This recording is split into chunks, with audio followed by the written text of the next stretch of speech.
Hi Smriti, you are the first player to hit 10 consecutive 50 plus scores in ODI run chases. I just wanted to know your thought process when you go out there to chase a target, and do you prefer batting second as compared to batting first? Hi Vishesh. Yeah, I think just got to know after the match that I was the first to do that.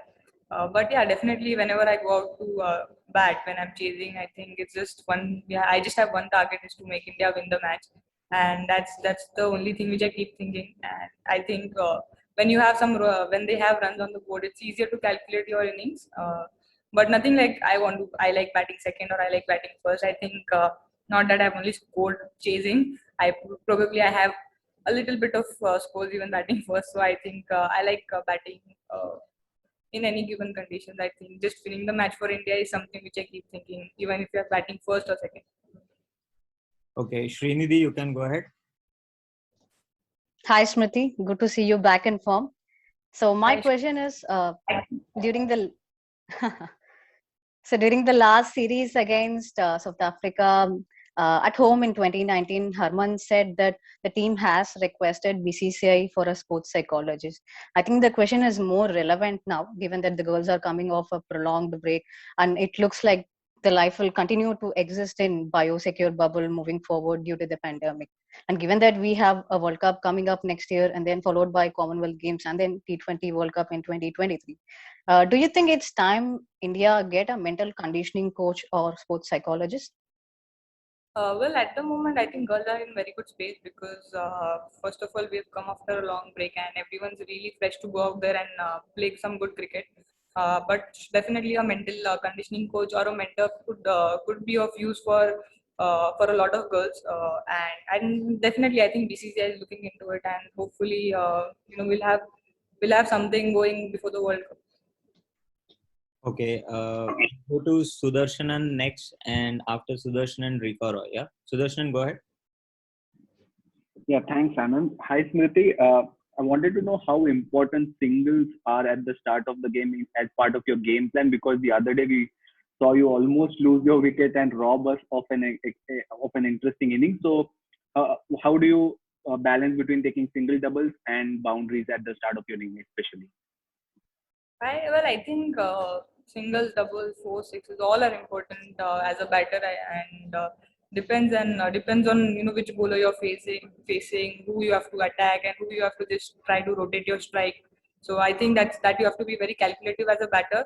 Definitely, that was a wrong judge of run. I generally don't run that quick, that risky runs, but yeah, I judged that run completely wrong, and Ismail came quite quickly. So that is something I'll keep in my mind that which fielders have to target, but I think as a batter, every run is important, single, double, four or sixes. And I don't have a set of plan that, okay, I need to take singles or fours or six. I just try and play according to the ball. And that's the only mindset I have. Nothing about what like I have to score singles or fours or sixes against anyone. Okay, Rika Roy, you can go next, and then we'll take a question from Snehal Pradhan. Rika Roy, go ahead. Thanks, Anand.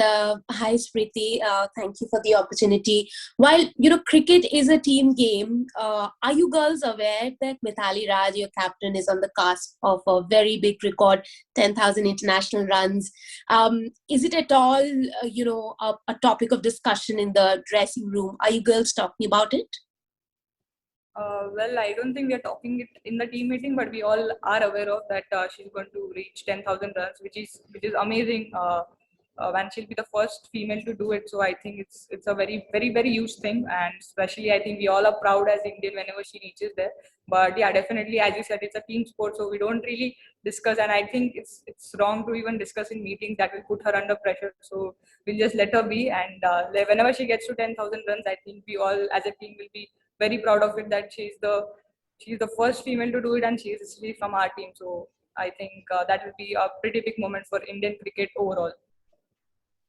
Well, Smriti, just 1 second. Can I please make you repeat that answer, because she's not the first female. Charlotte Edwards is the first one. I wanted to use it. Sorry. I'm really sorry about this. Can you please repeat the answer? Right.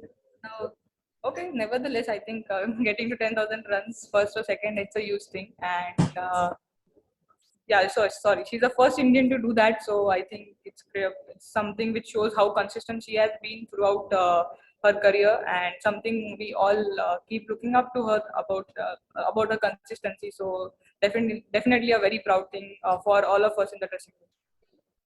Thank you very much. God bless you. Thank you. Snehal, you can go ahead with your question. Yeah, hi Smriti. You obviously have fond memories of playing in England, both in the Test and all other formats as well. How excited are you knowing that there is going to be a Test match in England? And any chance we might see you stay on in England? Has there been any interest from teams from the 100 for your batting as part of that competition? Well, I think you know more about the tour than us. I'm not sure when the test match is happening, but it's been announced and we all are really excited. I think everyone has spoken about it, and I think I'm not different. I'm also pretty excited.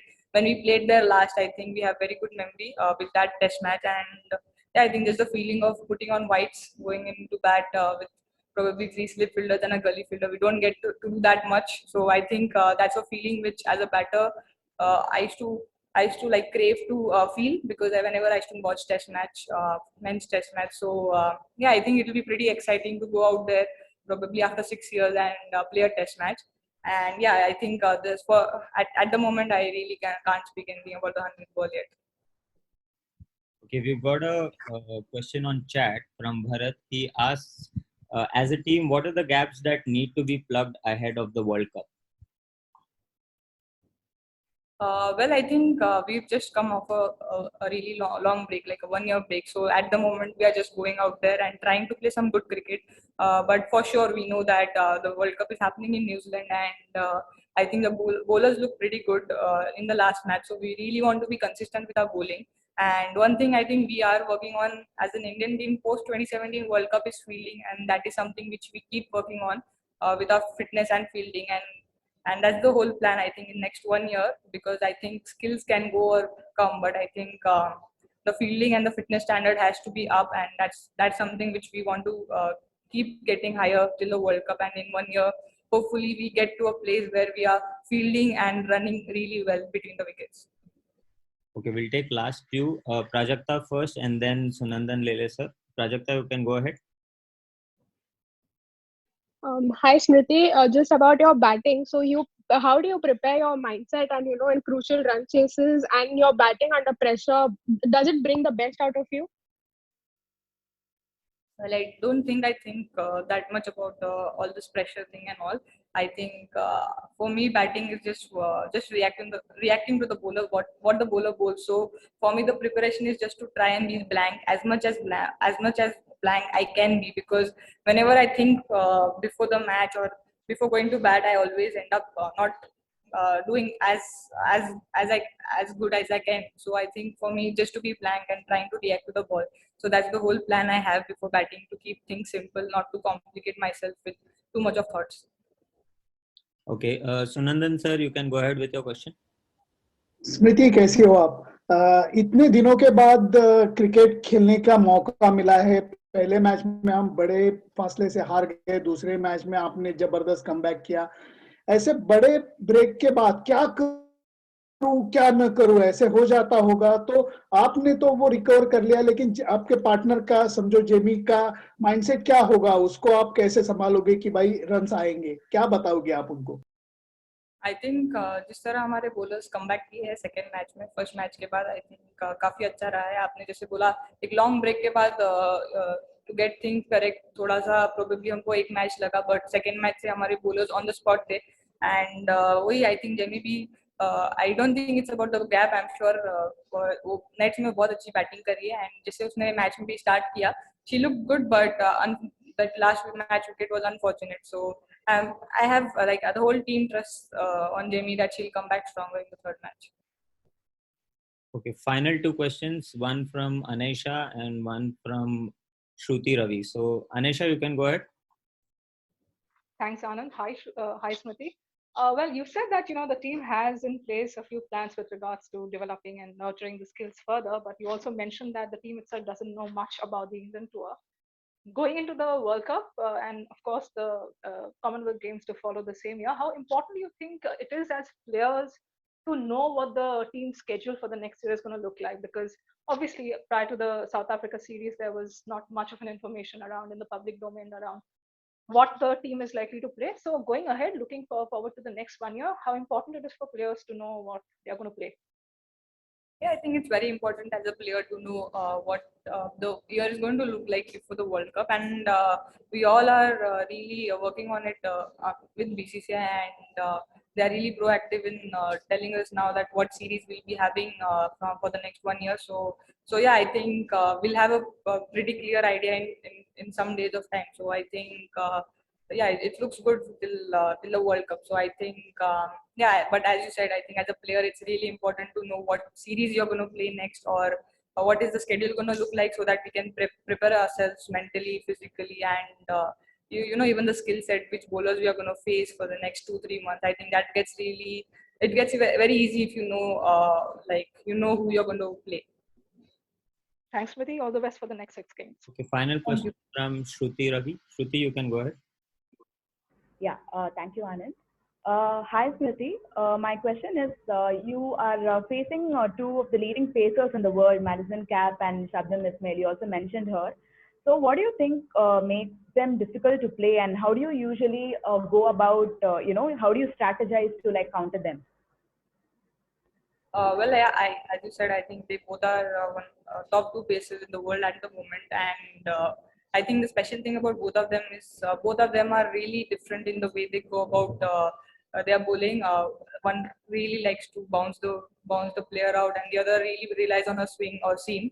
So that really gets difficult when both of them are bowling. As a batter, to change your gears, and I know that what Ismail is going to bowl and what Cap is going to bowl. So I think as a batter, for me, it's important to just change the gear, because the lines and length, what Cap bowls and Ismail bowls, is completely different, and I would say it's completely opposite.